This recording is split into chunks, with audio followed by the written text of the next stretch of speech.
Yes. Stay here. Okay. Oh my god.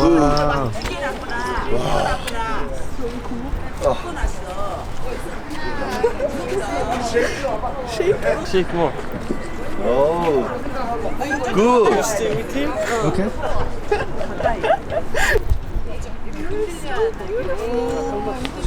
Shake. Shake what? Shake.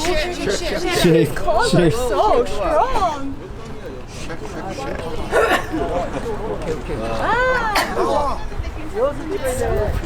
이거 한번 해보게. Totally worth it.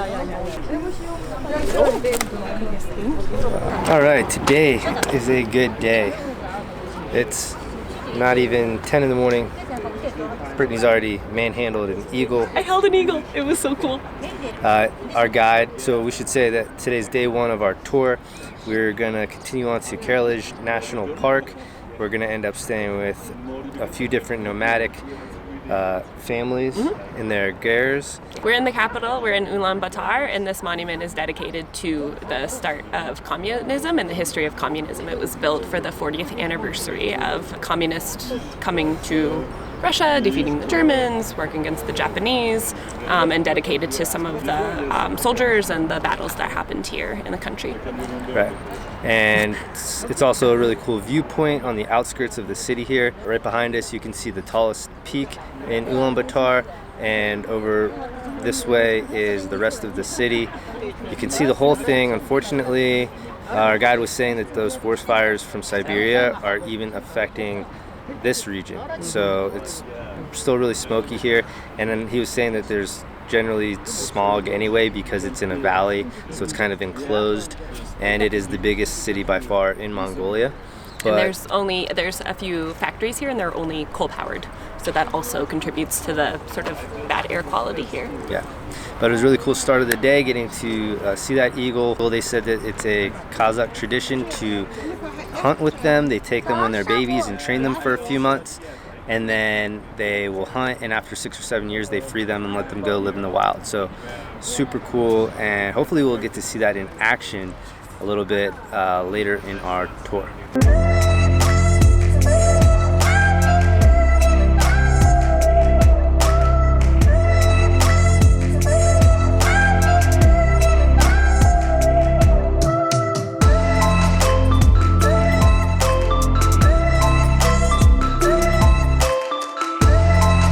The first one, the forest for the spirits of Father Heaven. The second one for the spirits of Mother Earth. And the last one for your own spirits. And we have to turn clockwise 3 times. And on each turn, put the 1 stone.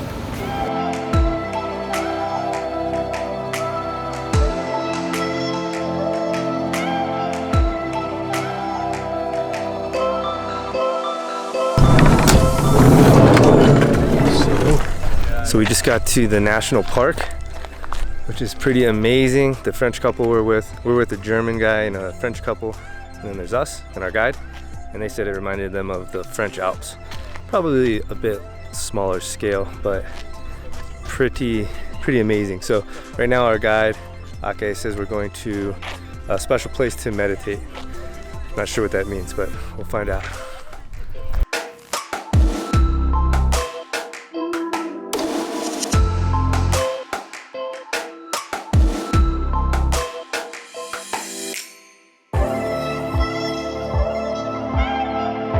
I'm a little out of breath, a little out of shape. But guide was just telling us that the building with the yellow roof right over here is the dormitory where the monks stay. The monastery is a little bit further back, or further up this mountain, and we are heading up to a sacred place where it's supposed to be really good for meditation, a meditation ground. And monks live here year-round. He was saying before you come you have to spend 7 days fasting so that your mind and body are ready to meditate. So we're gonna go give it a try. Definitely haven't been fasting though. So now we're at a prayer wheel, and apparently you have to spin it, and whatever number it lands on is the board that you have to sort of meditate on, and yeah, in order to help you reach enlightenment.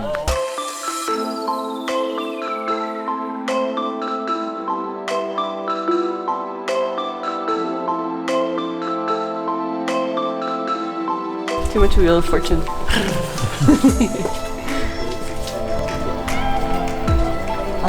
I got 120. I got 120. You got 55. Don't want to meditate on the wrong thing. The long arrow is for these long boards. And you have to try to take the contact with your own spirit. Found my sutra or meditation. Unfortunately, Aka, our guide, just told us that if you tell anybody what number you got, it doesn't count. So much for that.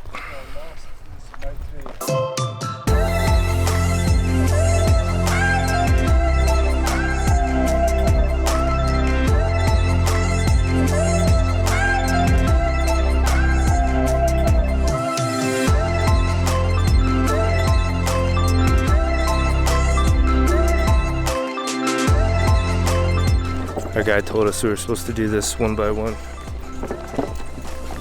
Definitely not doing it alone.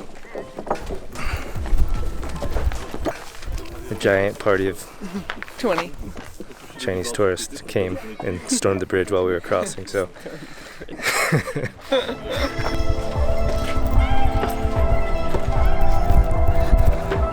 We're almost at the top to the monastery.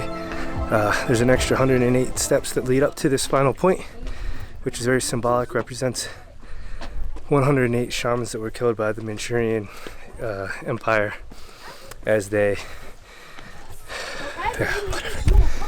108 steps. We made it to the top.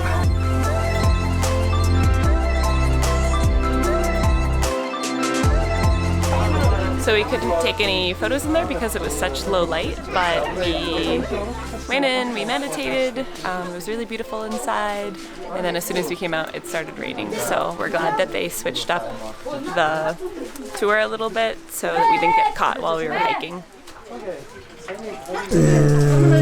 Right down here is Turtle Rock, which is where we're heading next, and since it's raining I'm putting the camera away.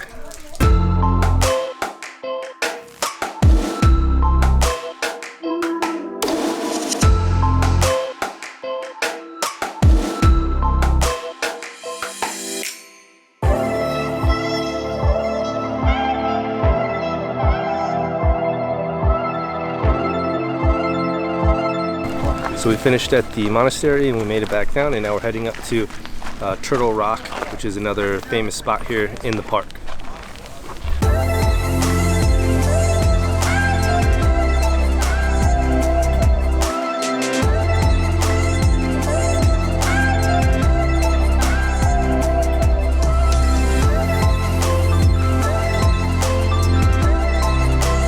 So we are out of the cave, and our guide had told us that at this point we are on the neck of the turtle on Turtle Rock, and the significance behind Turtle Rock, why it is a landmark here in the national park, is because a long time ago after a battle, one of the Mongol generals suffered a great loss, and he was in need of regrouping his troops and hiding weapons and jewels, and then he found Turtle Rock, and this is where he did that. So that's why this is still a protected place and part of the national park here.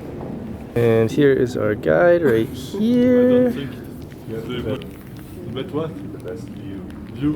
Alright, now we have to go back through the little hole, out the cave, and down Turtle Rock.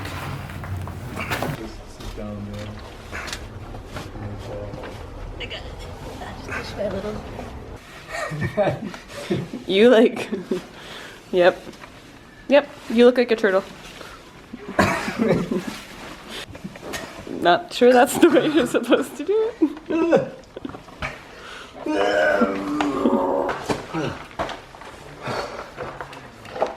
10 points for creativity. We're back down from Turtle Rock, and we're about to leave the national park.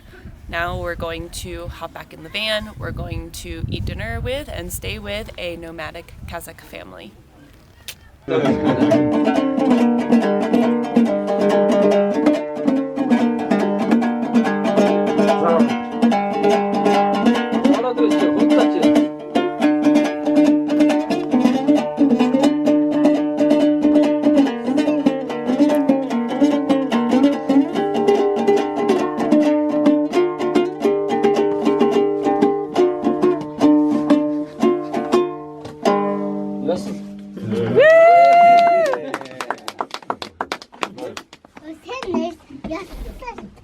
Good morning.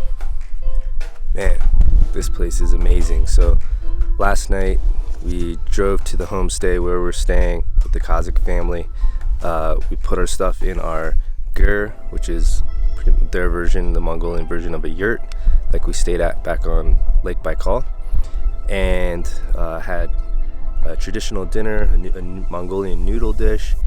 The little boy and the little girl that live here came in and did a traditional performance with, he played I forget what the name of the instrument is, but it's a 2-string guitar, and then she was dancing.